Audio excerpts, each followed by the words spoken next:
Welcome to the Economist in Your Ear podcast. So we have a huge story to unpack today, one that sits right at the intersection of technology and, well, geopolitics. And I think the question at the very heart of it is this. When you try to use targeted economic restrictions to freeze a rival's tech development, does it actually work? Or does it just, backfire? Exactly. Does it just force them to accelerate their own efforts and get to self-sufficiency even faster than anyone expected? And that tension is exactly what The Economist has been digging into with China's push for its own AI chips.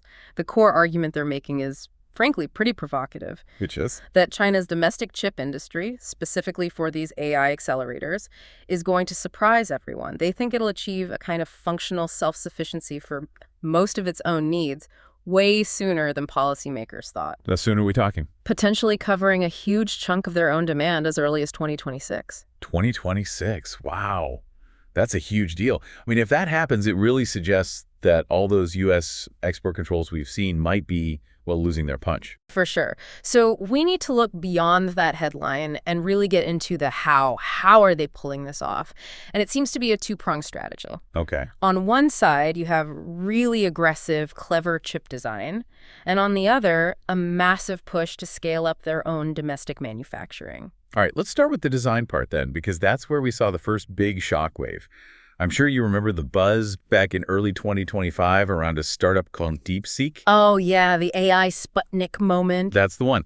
They dropped an AI model, V3R1, that seemed to come out of nowhere and was suddenly rivaling the best American models. Yeah. The whole narrative was that they did it without any of NVIDIA's top-tier hardware. Right, and that initial narrative was powerful. But, when the forensic analyses came out, they revealed a really critical piece of nuance. Which was that it wasn't quite true. Not entirely, no. It turns out the earlier DeepSeek models were trained on these enormous clusters of NVIDIA A800 GPUs. And the A800s, just to remind everyone, were the chips NVIDIA specifically made for China under the old export rules.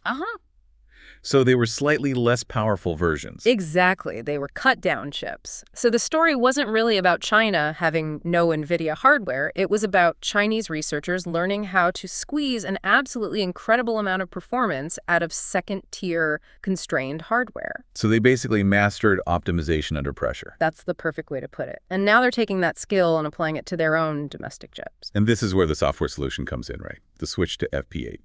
I've heard DeepSeek is moving to this. Can you just unpack why a data format is so important here? Yeah, so FP8 just means a low-precision 8-bit format. Think of it like this. Normally, training a big AI model is like working with super high-resolution photos. It's incredibly accurate, but it takes up a ton of memory and power. Okay. Switching to FP8 is like aggressively compressing that photo. You lose a tiny, almost unnoticeable amount of detail. But the file size gets way smaller? Exactly. You sacrifice a sliver of precision, but you drastically cut down on the memory and the computing power you need. For China's domestic chip makers, this is a game changer. It basically halves the memory you need for training. It's a workaround. A really clever systemic workaround. It is. And you can tell it's a core strategy because all the big players, Cambricon, Huawei, they're all building strong FP8 support right into their new chips. They're designing the software and hardware together to close that performance gap. And that strategy is clearly paying off in terms of market share. The numbers are just, well, they're staggering. Chinese suppliers like Huawei and Cambricon, they're already at about 40% of the domestic AI chip market in 2025. And that's a $38 billion market already. And it's not stopping. The forecast is for them to cross 50% of their home market by 2027. When it's projected to be worth over $70 billion. It's becoming this self-reinforcing loop. And what's more, the quality gap is closing. Their new chips are reportedly just about on par with the NVIDIA H20. Which is the current good enough chip the U.S. still allows to be sold there. Right.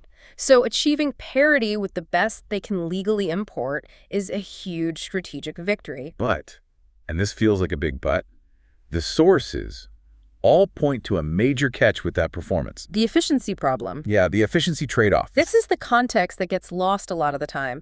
To get that performance, Chinese designs are often, well, let's say they're power hungry. How power hungry are we talking? The example of Huawei's cloud matrix system is pretty eye-opening. It links up almost 400 of their Ascend chips. In terms of raw compute, it can go toe-to-toe with NVIDIA's best. Okay, but the drawback. It uses several times the power to do it. Some reports say more than 4 times the power draw. 4 times? I mean, how is that even economically viable? The electricity and cooling cost must be astronomical. In a normal, global, competitive market, it would be a deal breaker. But from Beijing's perspective, the calculus is totally different. How? The number one vulnerability for them is access to foreign chips. That's the problem they can't solve on their own, high power consumption. That's a problem they can solve. They can provision land and build power plants. It's an internal challenge, not an external dependency. So they're willing to pay a massive power bill to get rid of a foreign supply chain chokehold. Exactly. The chips work for their needs inside China, even if they'd never win an award for performance per watt globally. That reframing of cost is really something. Okay, so shifting from design to the actual manufacturing. This 2026 goal seems to rest almost entirely on one company. It does. It all comes down to SMIC, the Semiconductor Manufacturing International Corporation, China's biggest and best foundry. And what's the plan? It's aggressive. They're aiming to double their capacity for 7-nanometer chips, and Huawei might even be getting involved to help scale things up. But wait, 7-nanometer is still a couple of generations behind the frontier, right? I mean, TSMC and others are at 3 nanometers, moving to 2 nanometers. They are.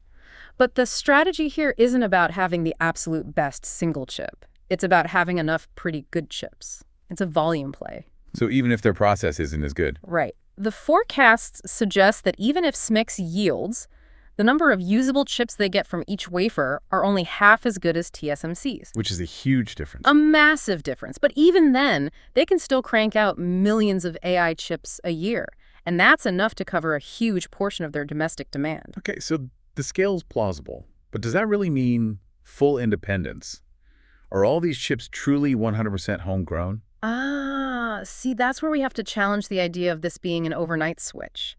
The supply chain is still really complicated. For instance, it looks like a lot of Huawei's recent high-end chips, the Ascend 910B and 910C, still rely, at least partly, on 7-nanometer wafers from TSMC. From TSMC?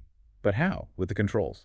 It seems they're acquired indirectly, maybe through intermediaries or old stockpiles. It just shows the transition is gradual. It's not a clean break. And what about the cost? With those lower yields, each working chip must be more expensive to make. Oh, significantly higher, which, again, limits their ability to compete on a global scale, but it meets the domestic strategic goal. And even with all this scaling, demand is just so vast. I still can't keep up. Not yet. Analysts are expecting tight supply to continue through 2026. So the realistic picture for that year isn't total independence, but maybe covering a large fraction, perhaps a majority of their own needs. It's about reducing vulnerability, not eliminating it overnight. So let's tie this all together then. What does this all mean for those U.S. export controls that started back in 2019? I think the consensus view is that they've had really mixed results. On one hand, they definitely work in delaying China's access to the absolute bleeding-edge tech. The EUV machines for making the most advanced chips. Exactly, they blocked that. But in doing so, they also poured gasoline on the fire of China's own domestic investment. It triggered a massive state and private sector response. So you slow them down in one area, but you also give them billions of dollars of motivation to build their own path. Precisely. You even have folks from NVIDIA's own leadership who have called the curbs a failure in some ways. They basically forced China to stop buying foreign chips and start building a domestic competitor. And in the process, Western companies lost a massive market they might never get back. A market they handed over to a new rival? Which brings us full circle, really. The real surprise isn't just that China is pushing hard. It's that the very controls designed to hold them back might have been the catalyst that accelerated their own domestic industry.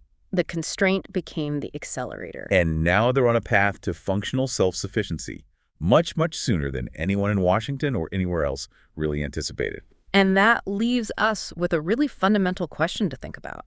If these kinds of strategic restrictions end up speeding up your rival's development instead of stopping it, especially in a field like AI, does that change the whole playbook for technological competition between great powers? It's clear the long-term effects are way more complex than just making something scarce. Thanks for listening. Follow us for daily insights into world affairs, and don't forget to like, comment, and share.